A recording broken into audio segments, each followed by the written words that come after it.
Carpe Sus, got a chance to try out some new cavity back bullets. 118 grain MKZ.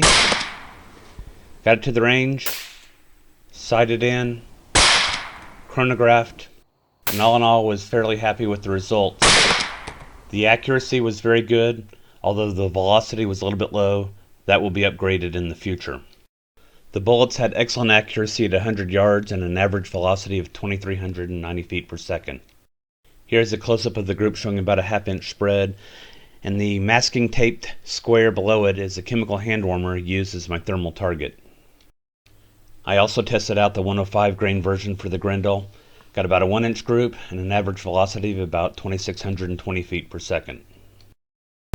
First time out in the field with the new ammo was the night before Easter. Had this hog come in, would never stop for us, kept moving. Was at about 150, 175 yards. The first shot connected well. He stumbles, takes off running. None of the follow-up shots by my partner or myself hit, and he disappeared to parts unknown. The last frame of video would indicate that the shot should have been really well placed. However, it doesn't show that the hog is in motion, and at about 3 miles an hour, given the flight time of the bullet, that put the impact probably about 5 inches further back from where I'm aiming right now, and so that would be a shot into the liver area. The hog's going to have bled out fairly quickly, but not before we could find it. Went out again last night to St. Joe, Texas. It was cool, 100% humidity, light winds. Here I'm looking at cattle about 150 yards away, looking for hogs. Spied a hog in the north pasture about 600 yards away or so. Decided to go after it. When I walked around to the area where I could see the hog, he'd ended up back in the middle pasture that you see here, and so I started my stalk going after him.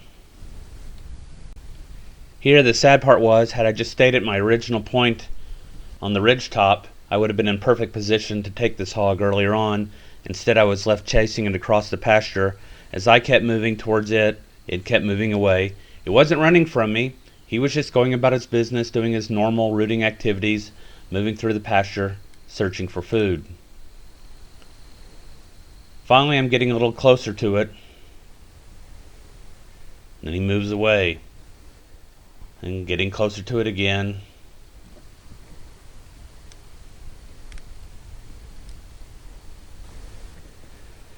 And he stopped around this tree, and so I moved into position.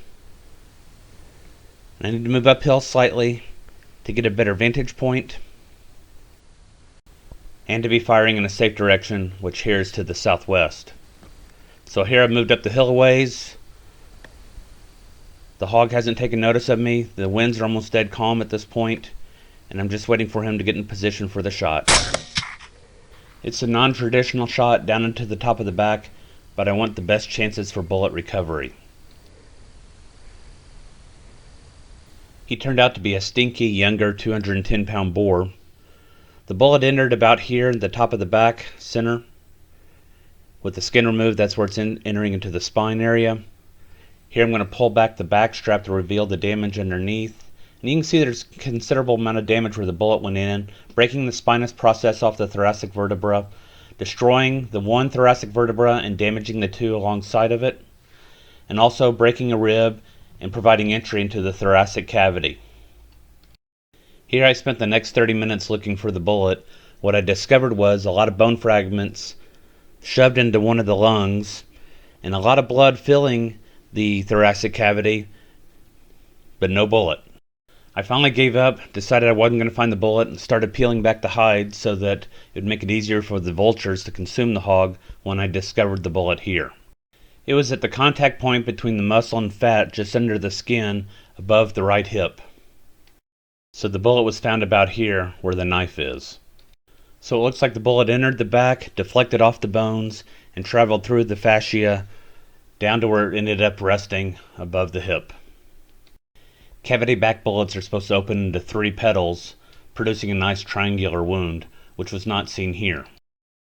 From examination of the bullet, it looks like it was partially expanded about the time that it started hitting bone, doing significant damage, breaking off one petal completely, damaging the other 2 petals, one of which was expanded outwards, another one forced inwards, and the bullet was also yawed.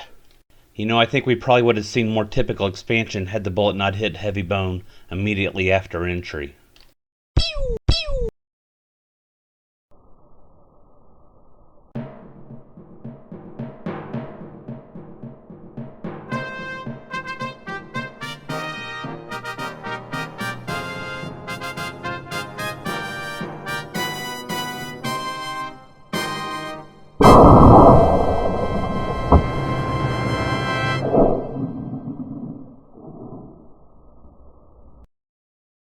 Carpe sus, my friends.